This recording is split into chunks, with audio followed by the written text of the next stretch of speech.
Hi, Dr. Hale Pringle. I had a couple people ask if I had any other tips, so I thought I'd share another very short video showing you a few other things about necklaces and other things with Gearbubble and Amazon particularly. Okay, the first thing I was going to show you is I put into Evernote some lines that I use quite regularly, and when I'm uploading a design into Gearbubble, I put these into my description, particularly this one, because I think this little drop down is hard to see. So click the drop down to see the gold version or scroll down to see other styles. I'm trying to help them realize there are related products and there's actually a gold necklace sitting right here. So that's one tip. Another tip, and this is probably bigger. Up here is the URL I used for this necklace. Now I start all my URLs when I put them into Gearbubble with a code. The DG stands for dog, and ST stands for necklace, silver, circle.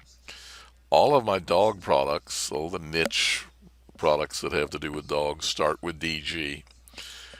This allows me to go and create a custom audience in Facebook and say I would like people who visited specific web pages, and the web pages need to contain gearbubble.com/DG. That gives me a custom audience of everybody who's visited any of my dog products, be shirts, mugs, necklaces, travel mugs.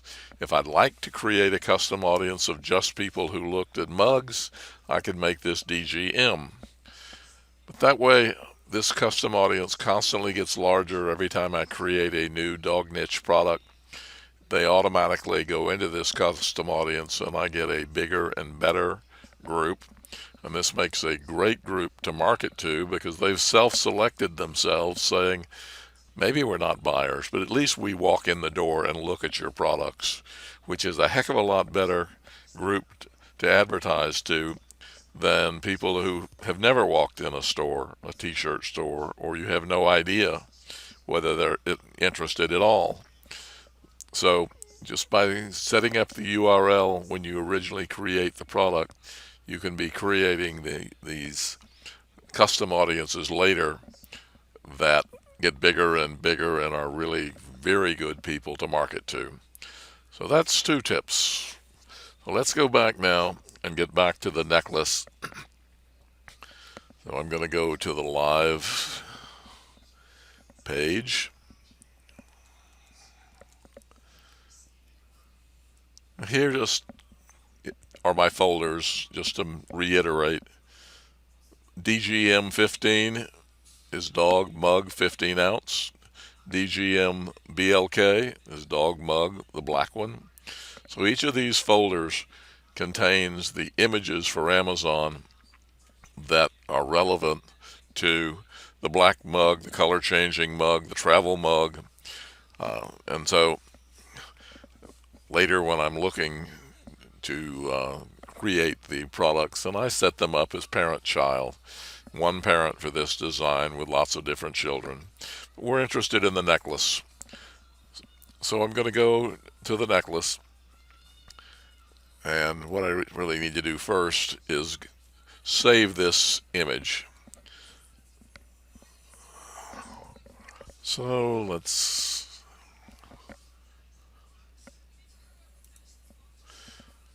what I need to do first is save this image. So I'm going to right click and save the image as, and I'm going to go to that particular folder that we were talking about, the DGNSC, and I'm going to save it. Now, but rather than call it front, I'm going to rename it. And I'm going to rename it some keywords. Adopted is my favorite breed.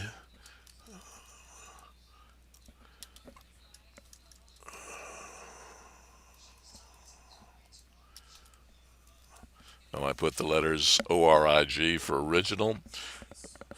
Amazon doesn't care what you name your images. They say they do, but they don't seem to have, doesn't seem to affect anything at all. But when you upload a product into Amazon, Google picks up the image names, and when people are searching for images, they could find this necklace. And if they click on it, Google will send them to my sales page in Amazon. If I leave the name as front, nobody's going to search on front, and if they do, they're going to find 50 million fronts that are everything in the world. So by renaming it, I got another traffic source. It may not be a big one, but it is a traffic source. So that's tip 3. So now I've saved it. Now we'll go back over, and I'm going to right-click. I use Photoshop Elements. It's about $80. It's got all the horses I've ever needed for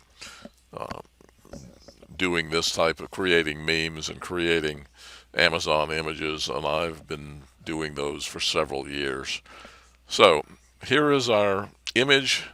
This does not meet Amazon's terms of service for a main image in Amazon for 2 different reasons. One is it has words that are not on the actual product. And the second one is it has a black background. So to make it meet, it's very easy. We're going to hit the eraser, and I'm going to erase the words, and I'm going to hit the paint bucket, and I already have the paint bucket set for white. I'm going to use the paint bucket and drop white into there, and white where the words were. Now I have something that meets Amazon's terms of service. While I'm here, I'm going to go ahead and make it just as large as I can so it fits. So this extra space up at the top and the bottom we don't need. So I already have the crop tool set for 1200px times 1200px, and I'm going to use the arrow buttons and come up just a little bit. So now I have an image that's 1200 pixels by 1200 pixels, and it's just as large as we can get it, so it will jump out more than people who are using the smaller image. I'm going to do the file, save it for the web, and I'm going to save this. Now one of the tricks just to be aware of is it will always go to the last folder you saved anything in, and so it's real easy to end up in the wrong folder. But I've been working here, so I'm in the right folder. I'm going to change this from orig to main, and that'll be the image that I use as the primary image in Amazon. While I'm here, I actually have already opened a second image that I keep, and I'm going to drag that image on top of my design image, and it's going to annotate that. So it's telling them it's a 22-inch chain, and the pendant is actually 1 inch. So I can save that, and I will save that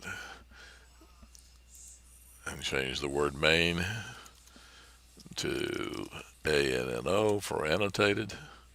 Now I have 3 different images all ready to use for Amazon, and I can go back to Gearbubble and pick up 2 or 3, 4 more from their options.